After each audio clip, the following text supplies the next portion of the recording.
دوستو، جیسا کہ آپ سب جانتے ہیں کہ 30 دسمبر 2006 کو امریکہ نے صدام حسین کو پھانسی دی تھی۔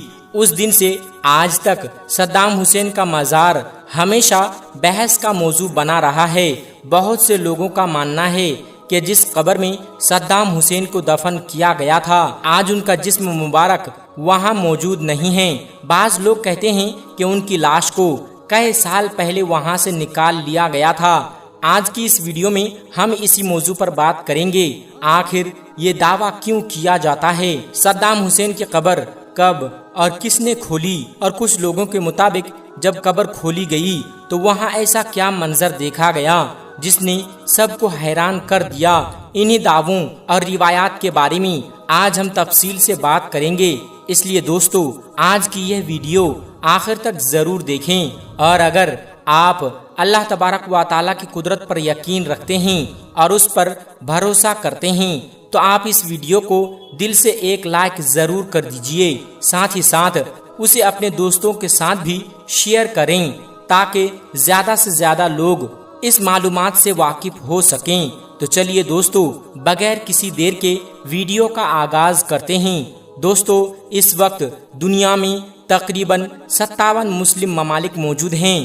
ان تمام ملکوں میں وقتاً فوقتاً بہت سے بڑے اور چھوٹے، اچھے اور برے حکمران آئے، لیکن اگر گزشتہ 50-60 سال کی بات کی جائے تو پوری مسلم دنیا میں جن رہنماؤں نے سب سے زیادہ شہرت اور طاقت حاصل کی، ان میں صدام حسین کا نام ضرور لیا جاتا ہے۔ یہ وہی صدام حسین تھے جنہوں نے ایک طویل عرصے تک عراق پر حکومت کی۔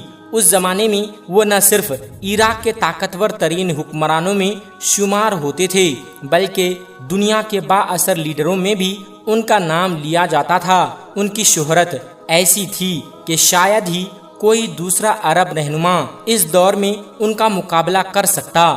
بعد میں امریکہ نے ان پر کئی سنگین الزامات عائد کیے، پھر جنگ ہوئی، انہیں گرفتار کیا گیا، مقدمہ چلا اور آخرکار 30 دسمبر 2006 کو انہیں پھانسی دے دی گئی۔ دوستو ایک دلچسپ بات یہ بھی بتائی جاتی ہے کہ جس دن صدام حسین کو پھانسی دی گئی، اسلامی کیلنڈر کے مطابق وہ ذی الحجہ کی 10ویں تاریخ تھی، یعنی عید الاضحیٰ کا دن۔ یہی وجہ ہے کہ اس دن کو آج بھی بہت سے لوگ مختلف انداز میں یاد کرتے ہیں۔ ایک اور بات جس نے پوری دنیا کی توجہ اپنی طرف کھینچی وہ یہ تھی کہ صدام حسین کی پھانسی کی ویڈیو دنیا بھر میں نشر ہوئی۔ کروڑوں لوگوں نے ٹی وی اور موبائل پر وہ مناظر دیکھے اور یہ واقعہ تاریخ کی سب سے زیادہ دیکھے جانے والی واقعات میں شمار ہو گیا۔ روایات کے مطابق جب صدام حسین کو جیل میں رکھا گیا تو ان کی حفاظت کے لیے 12 خصوصی کمانڈر تعینات کیے گئے تھے۔ یہ سب اپنے اپنے شعبے کے ماہر فوجی تھے، لیکن بعد میں انہی میں سے بعض افراد نے یہ دعویٰ کیا کہ یہ وقت گزرنے کے ساتھ ان کے دل میں صدام حسین کے لیے احترام پیدا ہو گیا تھا۔ انہی محافظوں میں سے ایک شخص نے بعد میں ایک کتاب بھی لکھی جس میں اس نے اپنے تجربات بیان کیے۔ اس کتاب میں اس نے دعویٰ کیا کہ صدام حسین کی شخصیت کے کئی ایسے پہلو تھے جن سے دنیا واقف نہیں تھی۔ اسی کتاب کے مطابق جب صدام حسین کو اس ٹیم کے حوالے کیا جا رہا تھا جو انہیں پھانسی دینے والی تھی تو بعض محافظ جذباتی ہو گئے تھے، ان کی آنکھوں میں آنسو آ گئے۔ کتاب میں ایک اور جگہ بھی یہ لکھا ہوا ہے کہ صدام حسین نے اپنے آخری دنوں میں نہایت نرم مزاجی اور صبر کا مظاہرہ کیا۔ مصنف کے مطابق ان کا رویہ ایسا تھا کہ دیکھنے والوں کو یقین کرنا مشکل ہو جاتا تھا کہ یہی شخص کبھی ایک سخت مزاج حکمران بھی رہا ہوگا۔ دوستو اسی کتاب میں یہ بھی بیان کیا جاتا ہے کہ صدام حسین کو میٹھی چیزیں بہت زیادہ پسند تھی۔ کھانے پینے کے معاملے میں بھی وہ مختلف قسم کے ذائقے آزمانا پسند کرتے تھے۔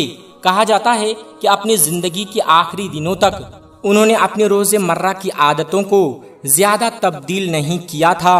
ان کے ساتھ آخری وقت گزارنے والے بعض امریکی فوجیوں کے مطابق جب انہیں پھانسی گھاٹ کی طرف لے جایا جا رہا تھا تو انہوں نے ایک خاص درخواست کی۔ انہوں نے کہا کہ انہیں پہننے کے لیے ایک کوٹ دیا جائے۔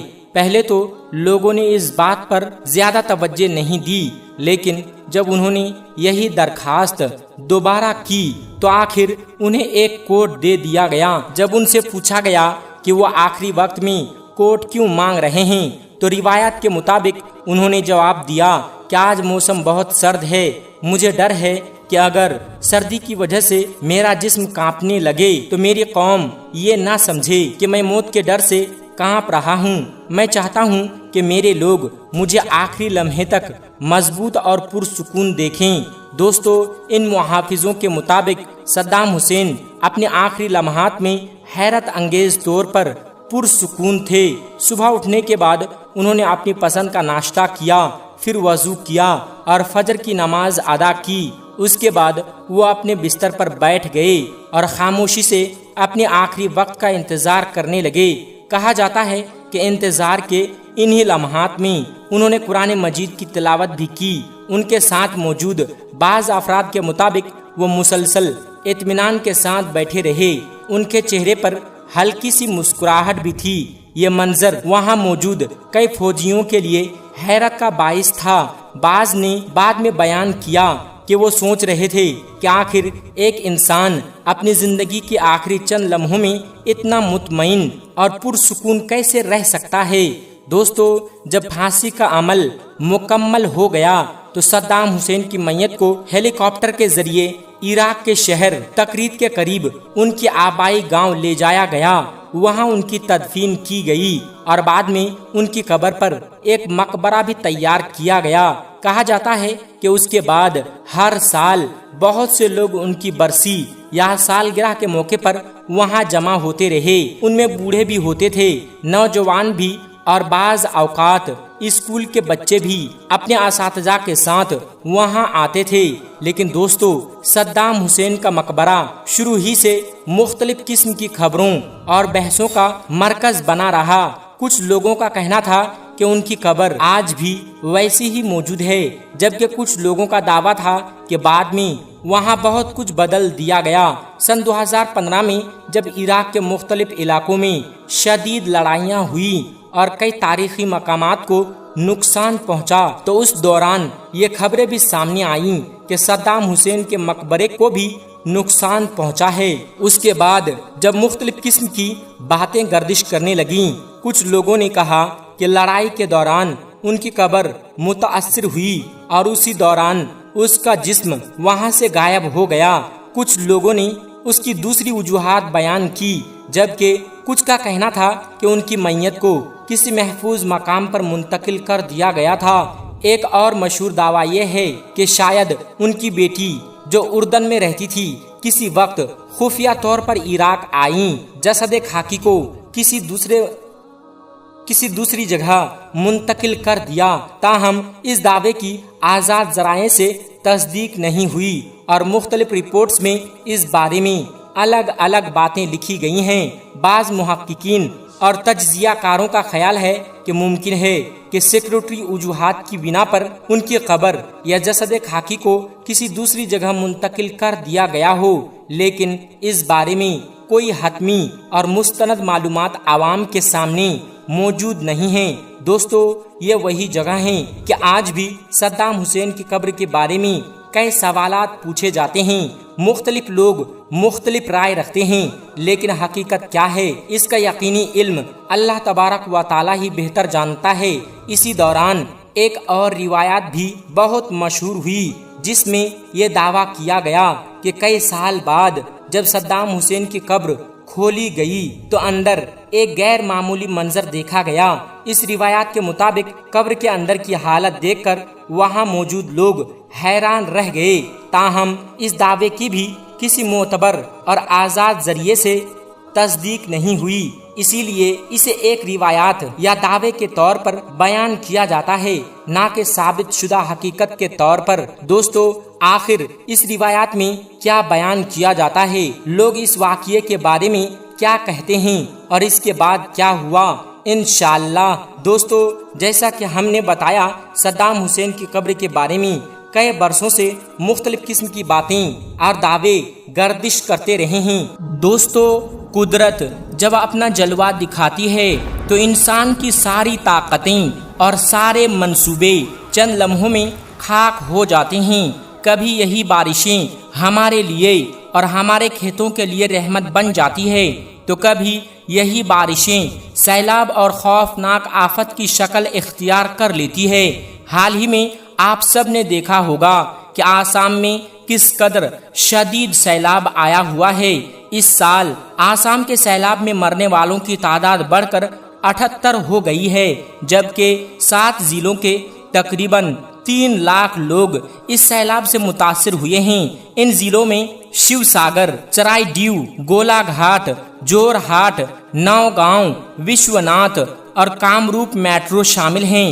یہاں 21 ریونیو سرکل اور 551 گاؤں سیلاب کی لپیٹ میں آ چکے ہیں۔ ہزاروں گھر پانی میں ڈوب گئے ہیں، فصلیں تباہ ہو چکی ہیں اور لاکھوں لوگ بے گھر ہو کر ریلیف کیمپوں میں دن گزارنے پر مجبور ہیں۔ کئی علاقوں میں سڑکوں کا رابطہ بھی مکمل طور پر ٹوٹ چکا ہے، جس کی وجہ سے امدادی سامان پہنچانے میں بہت ہی زیادہ دشواری پیش آ رہی ہے۔ لوگ اپنی آنکھوں کے سامنے اپنی پوری زندگی کی محنت کی کمائی کو پانی میں بہتا ہوا دیکھ رہے ہیں، مگر وہ کچھ بھی نہ کر سکے۔ لوگوں کو اپنے گھر، اپنا سامان اور اپنے مویشی سب کچھ چھوڑ کر اپنی جان بچانے کے لیے بھاگنا پڑا۔ ایسے مشکل حالات میں ہر انسان کو ایک دوسرے کا ساتھ دینے، ایک دوسرے کے لیے دعا کرنے اور صبر کے ساتھ اللہ تبارک و تعالی پر بھروسہ رکھنے کی ضرورت ہے۔ لیکن دوستو، انہی لمحوں میں ایک ایسا منظر دنیا والوں کے سامنے آیا۔ اللہ تبارک و تعالی کی قدرت کا ایک ایسا کرشمہ لوگوں نے دیکھا جس نے لاکھوں دلوں کو ہلا کر رکھ دیا۔ پانی کے بے رحم ریلے نے آسام میں ہر چیز کو اپنے ساتھ بہا دیا، مگر اسی سیلاب کے درمیان ایک ایسا منظر دکھائی دیا جسے دیکھ کر ہر زبان پر بے اختیار سبحان اللہ جاری ہو گیا۔ دنیا بھر کے لوگ، چاہے وہ مسلمان ہو یا غیر مسلم، اللہ تبارک و تعالیٰ کی قدرت کا یہ منظر دیکھ کر حیران رہ گئے کہ آخر اتنی بڑی تباہی کے درمیان یہ کیسے ممکن ہوا؟ کیا یہ صرف ایک اتفاق تھا یا پھر یہ اللہ کے گھر کا ایک بہت بڑا معجزہ تھا؟ دوستو، آج ہم آپ کو آسام میں اللہ کے گھر یعنی مسجد کا ایک ایسا واقعہ سنانے والے ہیں، ایک ایسا سچا واقعہ جسے سن کر ہر شخص یہ کہنے پر مجبور ہو گیا کہ بے شک یہ اللہ پاک کے گھر مسجد کا ایک زندہ معجزہ ہے۔ اور صرف یہی نہیں، آسام میں مسجد کا یہ معجزہ دیکھ کر یقیناً آپ بھی حیران رہ جائیں گے۔ اسی لیے آج کی یہ ویڈیو آپ سب کے لیے بہت ہی زیادہ خاص ہے۔ آپ اس ویڈیو کو آخر تک ضرور دیکھیں اور سب سے پہلے اللہ کے گھر مسجد کی محبت میں اس ویڈیو کو دل سے ایک لائک ضرور کر دیں اور مہربانی کر کے اسے شیئر بھی کر دیں تاکہ یہ ویڈیو زیادہ سے زیادہ لوگوں تک پہنچ سکے۔ تو چلیے دوستو، آج کی اس ویڈیو کا آغاز کرتے ہیں۔ دوستو، ابھی کچھ دن پہلے آپ کو یاد ہی ہوگا کہ امریکہ کے شہر لاس اینجلس میں کس قدر خوفناک آگ لگی ہوئی تھی۔ اس ہولناک آگ نے پوری بستی کو جلا کر راکھ کر دیا تھا۔ ہر گھر، ہر عمارت ملبے کا ڈھیر بن گئی تھی۔ لیکن اسی خوفناک آگ میں اللہ کے گھر مسجد کا ایک ایسا معجزہ دیکھنے کو ملا تھا جسے دیکھ کر پوری دنیا حیران رہ گئی تھی۔ اصل میں اس آگ میں سب کچھ جل کر راکھ ہو گیا تھا، مگر اسی آگ کے درمیان ایک مسجد ایسی تھی جس کا اللہ تبارک و تعالیٰ کی قدرت سے کچھ بھی نقصان نہ ہوا تھا، یعنی وہ مسجد اس بھیانک آگ میں بھی مکمل طور پر محفوظ رہی۔ بعد میں جب اس کی حقیقت سامنے آئی تو معلوم ہوا کہ اس مسجد کے اندر چند مسلمان قرآن پاک کی تلاوت کر رہے تھے۔ بس یہی وہ حقیقت تھی جس نے دنیا بھر کے لوگوں کو حیران کر دیا تھا۔ اب بالکل ایسا ہی ایک منظر آسام کے سیلاب کے دوران دیکھنے کو ملا ہے۔ یہاں آنے والے خوفناک سیلاب نے ہر چیز کو بہا دیا، ہر طرف تباہی ہی تباہی دکھائی دے رہی تھی۔ لیکن اسی دوران ایک ایسا منظر دنیا والوں کے سامنے آیا جو ہرگز عام نہیں تھا۔ اسی وجہ سے یہ ویڈیو سوشل میڈیا پر بہت تیزی سے وائرل ہو رہی ہے، اور جو بھی اسے دیکھ رہا ہے وہ یہی سوچنے پر مجبور ہوتا جاتا ہے کہ کیا واقعی اللہ کے گھر مسجد کا ایک زندہ معجزہ ہے۔ دوستو، آپ اس ویڈیو میں دیکھ سکتے ہیں کہ اس وقت آسام میں کس قدر خوفناک سیلاب آیا ہوا ہے۔ ہر طرف صرف پانی ہی پانی نظر آ رہا ہے۔ اچانک آنے والے اس سیلاب نے پوری بستیاں ڈبو دی ہیں۔ لوگ اپنی جان بچانے کے لیے ادھر ادھر بھاگ رہے ہیں۔ عورتیں اپنے بچوں کو سینے سے لگا کر رو رہی ہیں۔ جگہ جگہ سائرن بج رہے ہیں اور اعلان کیا جا رہا ہے بستیاں خالی کر دو، لیکن پانی کی رفتار اتنی زیادہ تیز تھی کہ کوئی بھی کسی کا سہارا نہ بن سکا، اور دیکھتے ہی دیکھتے سب کچھ پانی میں ڈوب گیا۔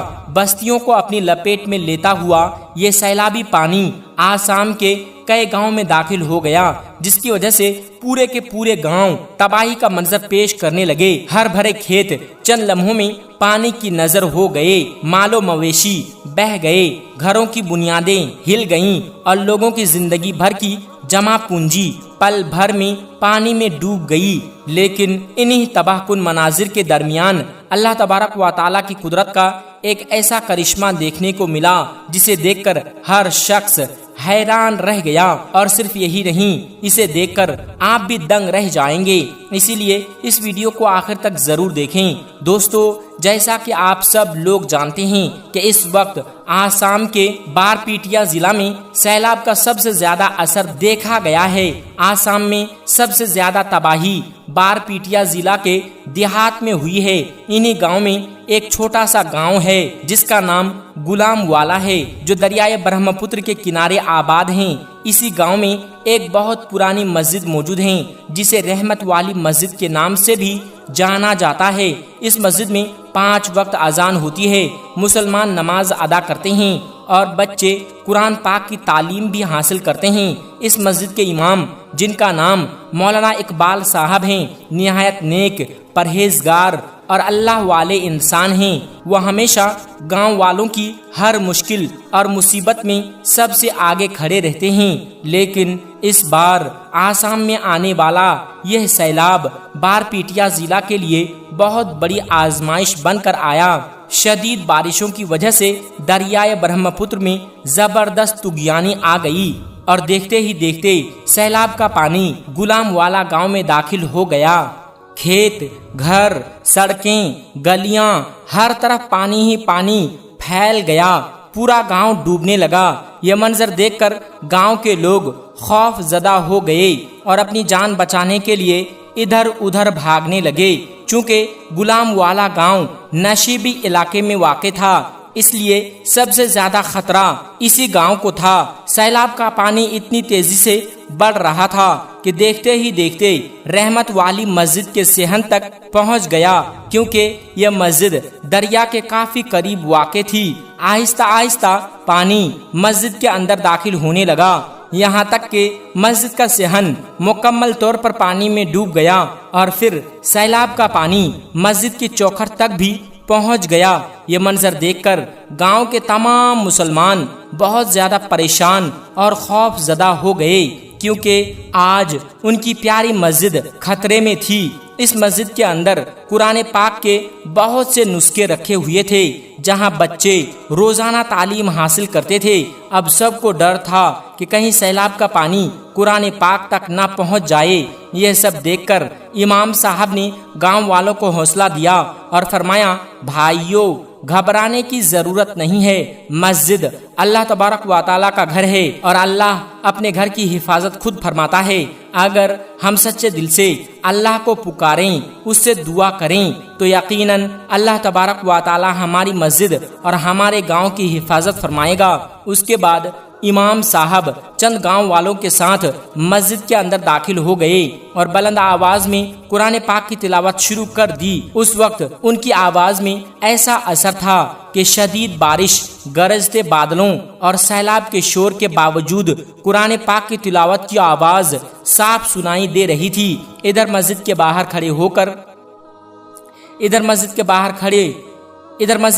کھڑے ادھر مسجد کے باہر کھڑے لوگ بھی ہاتھ اٹھا کر اللہ تبارک و تعالیٰ سے گڑ گڑا کر دعا کرنے لگے۔ وہ روتے ہوئے کہنے لگے، یا اللہ ہم پر رحم فرما، یا اللہ اپنے گھر اس مسجد کی حفاظت فرما، یا اللہ ہمارے گاؤں کو سیلاب سے بچا لے۔ دوستو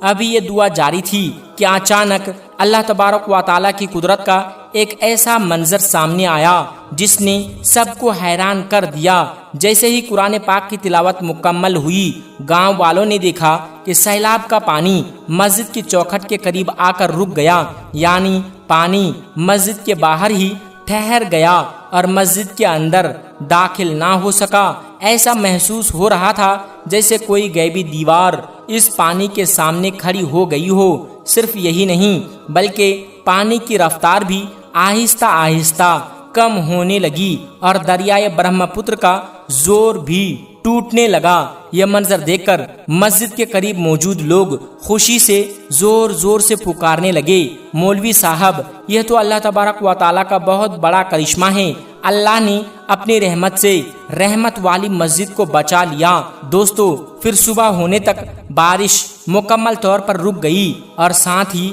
دریائے برہم پتر کا پانی بھی آہستہ آہستہ پیچھے ہٹنے لگا۔ اس طرح اللہ تبارک و تعالیٰ کی قدرت سے مسجد محفوظ رہی۔ سیلاب کا پانی مسجد کے اندر داخل نہ ہو سکا اور مسجد میں رکھے ہوئے قرآن پاک کے تمام نسخے بھی مکمل طور پر محفوظ رہے۔ اس کے بعد گاؤں کے سب لوگ مسجد میں جمع ہوئے، شکرانے کی نماز ادا کی اور اللہ تبارک و تعالیٰ کا دل سے شکر ادا کیا۔ اسی دوران ایک بزرگ خاتون روتے ہوئے بولیں، یہ سب مولوی صاحب کی دعا اور قرآن پاک کی برکت کا نتیجہ ہے کہ ہماری مسجد اور ہمارا گاؤں اس بڑی آفت سے بچ گیا۔ یہ سن کر امام صاحب نے نہایت عاجزی سے فرمایا، دیکھو یہ سب صرف اللہ پاک کا کرم ہے، یہ اللہ کے گھر مسجد کی برکت اور اللہ تبارک و تعالیٰ کی رحمت ہے۔ ہمیں ہر حال میں اللہ تعالیٰ پر بھروسہ رکھنا چاہیے، کبھی بھی اللہ کی رحمت سے مایوس نہیں ہونا چاہیے۔ اللہ جب چاہے اپنے بندوں کو بڑی سے بڑی مصیبت اور آزمائش سے نکال سکتا ہے۔ دوستو یاد رکھو، یہ کہانی صرف ایک گاؤں کی نہیں بلکہ ہم سب کے لیے ایک نصیحت اور ایک پیغام ہے۔ ہم سب کو چاہیے کہ ہم اپنے آپ کو بدلیں، اللہ تبارک و تعالیٰ کے بتائے ہوئے راستے پر چلیں، اس کے احکام پر عمل کریں اور اپنی زندگی کو نیکیوں سے بھر دیں۔ اللہ تعالیٰ سے دعا ہے کہ وہ آسام کو ہر آفت، ہر مصیبت اور ہر پریشانی سے محفوظ فرمائیں اور ہم سب کو سیدھے راستے پر چلنے کی توفیق عطا فرمائیں۔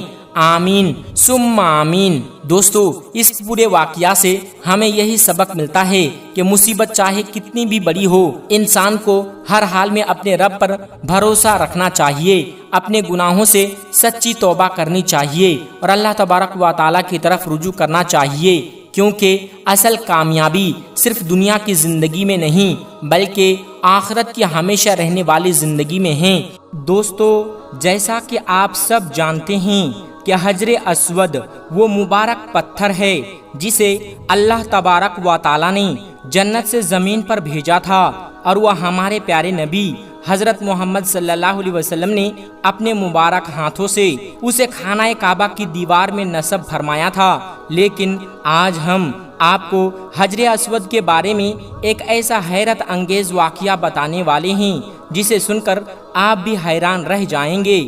کہا جاتا ہے کہ اس واقعہ کو دیکھ کر دنیا کے کئی سائنسدان اور انجینئر بھی حیران رہ گئے، اس لیے آج کی یہ ویڈیو بہت خاص ہے، اسے آخر تک ضرور دیکھیں۔ اور اگر آپ بھی حجر اسود کو جنت کا مبارک پتھر مانتے ہیں تو اس ویڈیو کو دل سے لائک کریں اور اپنے دوستوں کے ساتھ ضرور شیئر کریں تاکہ یہ بات زیادہ سے زیادہ لوگوں تک پہنچ سکے۔ تو آئیے دوستو شروع کرتے ہیں۔ یہ اس وقت کی بات ہے جب دنیا بھر کے سائنسدان مختلف مذاہب، قدیم آثار اور روحانی نشانیوں پر تحقیق کر رہے تھے۔ انہی دنوں امریکہ کا ایک سائنسدان سعودی عرب آیا۔ اس کا مقصد یہ تھا کہ وہ خانہ کعبہ میں موجود حجر اسود کی حقیقت کو سائنسی انداز میں پرکھے اور یہ بات ثابت کرے کہ یہ کوئی آسمانی پتھر نہیں بلکہ ایک عام پتھر ہے۔ اس سائنسدان کا کہنا تھا کہ شاید کہ یہ کسی شہاب ثاقب کا ٹکڑا ہے یا کسی آتش فشاں سے بننے والا عام پتھر جسے مسلمان بلا وجہ مقدس سمجھتے ہیں اور یہ کہتے ہیں کہ یہ جنت سے آیا ہے۔ اس کے لہجے میں غرور بھی تھا اور چیلنج بھی، لیکن جب وہ سعودی عرب پہنچا اور اس نے حجر اسود پر تحقیق شروع کی تو اسے کچھ ایسی حیران کن باتیں معلوم ہوئیں جنہوں نے اسے سوچنے پر مجبور کر دیا۔ تحقیق کے دوران اس نے محسوس کیا کہ اس پتھر کی کچھ خصوصیات ایسی ہیں جو دنیا کے عام پتھروں سے مختلف ہیں۔ وہ جتنا زیادہ تحقیق کرتا گیا اتنا ہی زیادہ حیران ہوتا گیا۔ پھر اس نے ایک تجربہ کرنے کا فیصلہ کیا۔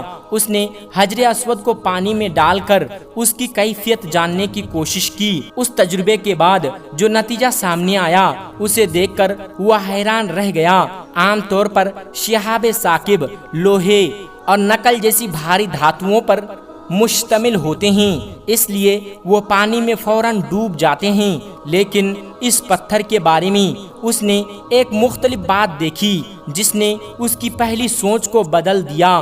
پھر اس نے خیال کیا کہ شاید یہ آتش فشاں سے بننے والا ہلکا پتھر یعنی پومس اسٹون ہوں، کیونکہ ایسے پتھر پانی پر تیر سکتے ہیں۔ لیکن جب سعودی عرب اور پورے عرب علاقے کی ارضیاتی ساخت کا تفصیل سے جائزہ لیا گیا تو معلوم ہوا کہ اس علاقے میں ایسی آتش فشانی سرگرمیوں کا کوئی ثبوت موجود نہیں ملا جس سے ایسا پتھر بنا ہو۔ یوں اس کی دوسری رائے بھی درست ثابت نہ ہو سکی۔ پھر اس نے ایک اور امکان پیش کیا۔ اس کا کہنا تھا کہ شاید یہ کسی شہاب ثاقب کے زمین سے ٹکرانے کے بعد بننے والا پتھر ہوں۔ اسی خیال کے تحت ایک قدیم گڑھے پر تحقیق کی گئی جہاں کچھ ہلکے پتھر پائے گئے تھے، لیکن جب اس گڑھے کی عمر معلوم کی گئی تو ایک حیران کن حقیقت سامنے آئی۔ جب اس گڑھے کی عمر معلوم کی گئی تو پتہ چلا کہ یہ تقریباً سن 1704 میں وجود میں آیا تھا، جبکہ خانہ کعبہ حضرت ابراہیم علیہ السلام کے زمانے میں یعنی تقریباً 4000 سال پہلے تعمیر ہو چکا تھا، اور اسی وقت حجر اسود بھی اپنی جگہ نصب کیا جا چکا تھا۔ یہ بات سامنے آنے کے بعد اس سائنسدان کی یہ رائے بھی غلط ثابت ہوئی کہ حجر اسود کا تعلق اس گڑھے یا کسی شہاب ثاقب کے ٹکرانے سے ہیں۔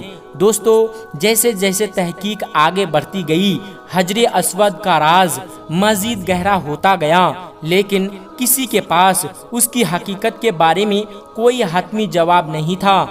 کچھ سائنسدانوں اور محققین نے یہ رائے دی کہ شاید یہ پتھر زمین کا نہیں بلکہ کسی اور جہان یا کسی ایسی حقیقت سے تعلق رکھتا ہے جسے انسان ابھی تک پوری طرح نہیں سمجھ سکا۔ ان کا کہنا تھا کہ اب تک دنیا میں ایسا کوئی دوسرا پتھر نہیں ملا جس کی بناوٹ اور خصوصیات حجر اسود جیسی ہوں۔ پھر سن 2021 میں سعودی عرب کی طرف سے حجر اسود کی انتہائی اعلیٰ معیار کی تصویر جاری کی گئی۔ ان تصاویر کی ریزولیشن تقریباً 49,000 میگا پکسل تھی اور انہیں تیار کرنے میں تقریباً 50 گھنٹے لگے۔ جب یہ تصاویر دنیا کے سامنے آئیں تو بہت سے لوگ حیران رہ گئے، کیونکہ ان میں پہلی بار حجر اسود کی باریک تفصیلیاں واضح نظر آ رہی تھی۔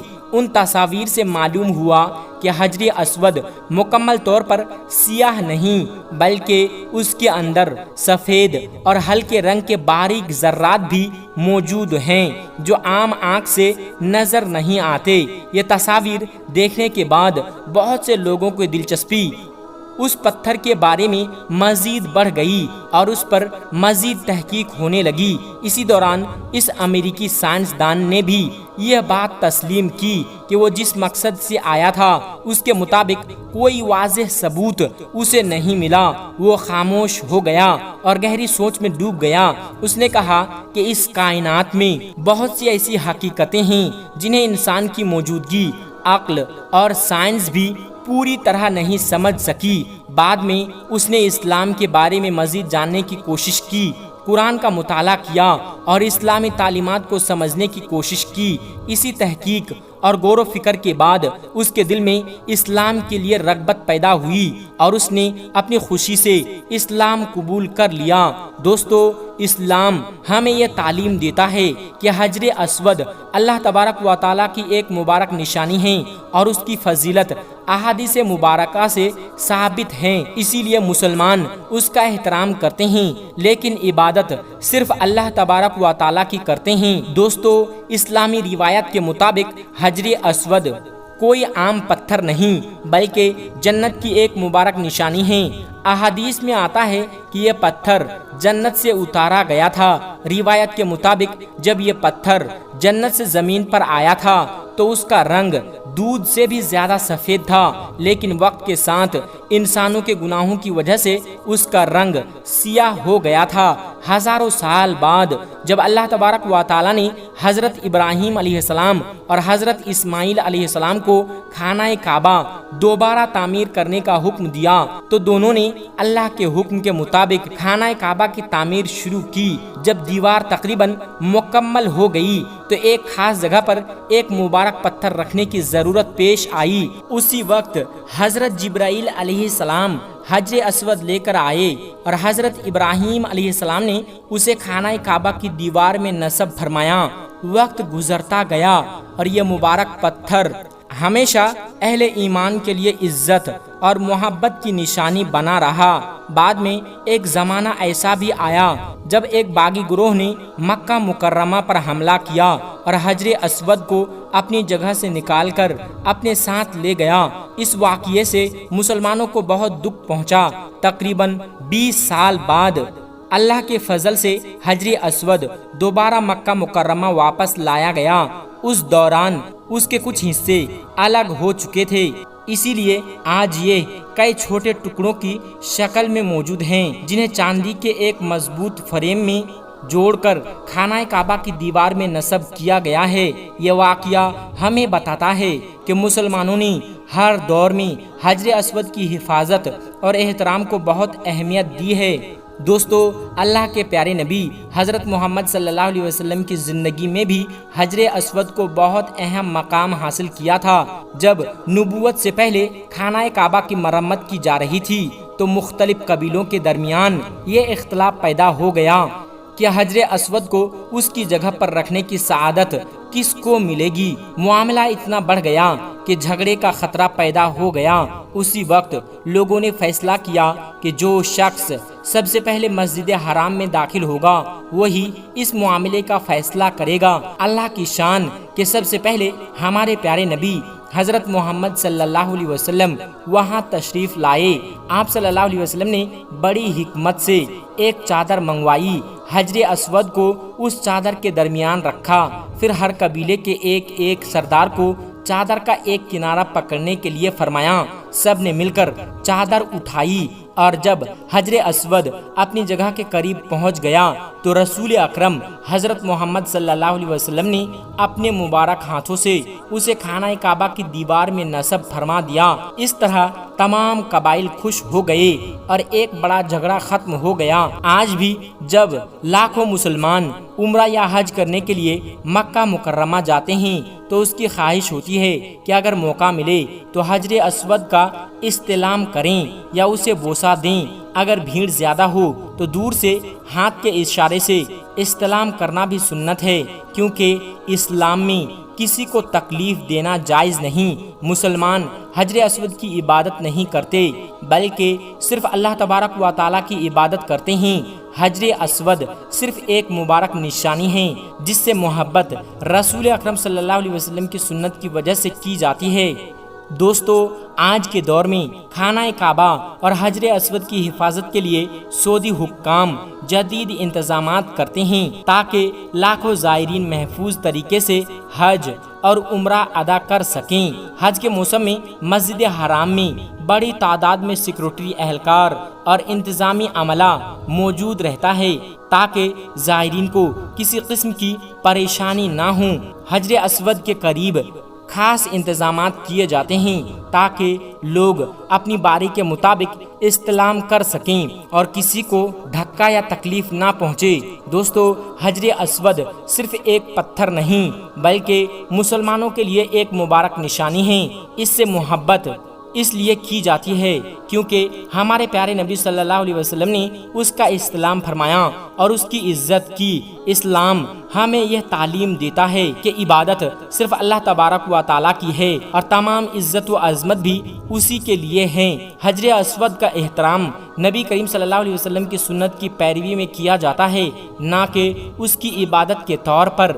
ہمیں چاہیے کہ جب بھی اللہ تبارک و تعالیٰ ہمیں حج یا عمرہ کی سعادت عطا کرے تو وہاں کے آداب کا خیال رکھیں، دوسروں کو تکلیف نہ دیں اور اللہ تعالیٰ سے اخلاص کے ساتھ دعا کریں۔ اللہ تعالیٰ ہم سب کو بار بار اپنے گھر کی حاضری نصیب فرمائیں، حجر اسود کا ادب و احترام کرنے کی توفیق عطا فرمائیں اور ہمارے گناہوں کو معاف فرمائیں، آمین یا رب العالمین۔ دوستو، جیسا کہ آپ سب جانتے ہیں کہ حجر اسود وہ مبارک پتھر ہے جسے اللہ تبارک و تعالیٰ نے جنت سے زمین پر بھیجا تھا اور وہ ہمارے پیارے نبی حضرت محمد صلی اللہ علیہ وسلم نے اپنے مبارک ہاتھوں سے اسے خانہ کعبہ کی دیوار میں نصب فرمایا تھا۔ لیکن آج ہم آپ کو حجر اسود کے بارے میں ایک ایسا حیرت انگیز واقعہ بتانے والے ہیں جسے سن کر آپ بھی حیران رہ جائیں گے۔ کہا جاتا ہے کہ اس واقعہ کو دیکھ کر دنیا کے کئی سائنسدان اور انجینئر بھی حیران رہ گئے۔ اس لیے آج کی یہ ویڈیو بہت خاص ہے، اسے آخر تک ضرور دیکھیں، اور اگر آپ بھی حجر اسود کو جنت کا مبارک پتھر مانتے ہیں تو اس ویڈیو کو دل سے لائک کریں اور اپنے دوستوں کے ساتھ ضرور شیئر کریں تاکہ یہ بات زیادہ سے زیادہ لوگوں تک پہنچ سکے۔ تو آئیے دوستو شروع کرتے ہیں۔ یہ اس وقت کی بات ہے جب دنیا بھر کے سائنسدان مختلف مذاہب، قدیم آثار اور روحانی نشانیوں پر تحقیق کر رہے تھے۔ انہی دنوں امریکہ کا ایک سائنسدان سعودی عرب آیا۔ اس کا مقصد یہ تھا کہ وہ خانہ کعبہ میں موجود حجر اسود کی حقیقت کو سائنسی انداز میں پرکھے اور یہ بات ثابت کرے کہ یہ کوئی آسمانی پتھر نہیں بلکہ ایک عام پتھر ہے۔ اس سائنسدان کا کہنا تھا کہ شاید کہ یہ کسی شہاب ثاقب کا ٹکڑا ہے یا کسی آتش فشاں سے بننے والا عام پتھر جسے مسلمان بلا وجہ مقدس سمجھتے ہیں اور یہ کہتے ہیں کہ یہ جنت سے آیا ہے۔ اس کے لہجے میں غرور بھی تھا اور چیلنج بھی۔ لیکن جب وہ سعودی عرب پہنچا اور اس نے حجر اسود پر تحقیق شروع کی تو اسے کچھ ایسی حیران کن باتیں معلوم ہوئیں جنہوں نے اسے سوچنے پر مجبور کر دیا۔ تحقیق کے دوران اس نے محسوس کیا کہ اس پتھر کی کچھ خصوصیات ایسی ہیں جو دنیا کے عام پتھروں سے مختلف ہیں۔ وہ جتنا زیادہ تحقیق کرتا گیا اتنا ہی زیادہ حیران ہوتا گیا۔ پھر اس نے ایک تجربہ کرنے کا فیصلہ کیا۔ اس نے حجر اسود کو پانی میں ڈال کر اس کی کیفیت جاننے کی کوشش کی۔ اس تجربے کے بعد جو نتیجہ سامنے آیا اسے دیکھ کر وہ حیران رہ گیا۔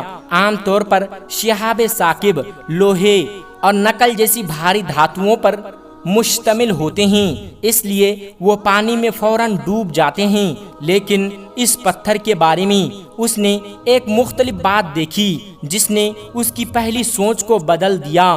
پھر اس نے خیال کیا کہ شاید یہ آتش فشاں سے بننے والا ہلکا پتھر یعنی پومس اسٹون ہوں، کیونکہ ایسے پتھر پانی پر تیر سکتے ہیں۔ لیکن جب سعودی عرب اور پورے عرب علاقے کی ارضیاتی ساخت کا تفصیل سے جائزہ لیا گیا تو معلوم ہوا کہ اس علاقے میں ایسی آتش فشانی سرگرمیوں کا کوئی ثبوت موجود نہیں ملا جس سے ایسا پتھر بنا ہو۔ یوں اس کی دوسری رائے بھی درست ثابت نہ ہو سکی۔ پھر اس نے ایک اور امکان پیش کیا۔ اس کا کہنا تھا کہ شاید یہ کسی شہاب ثاقب کے زمین سے ٹکرانے کے بعد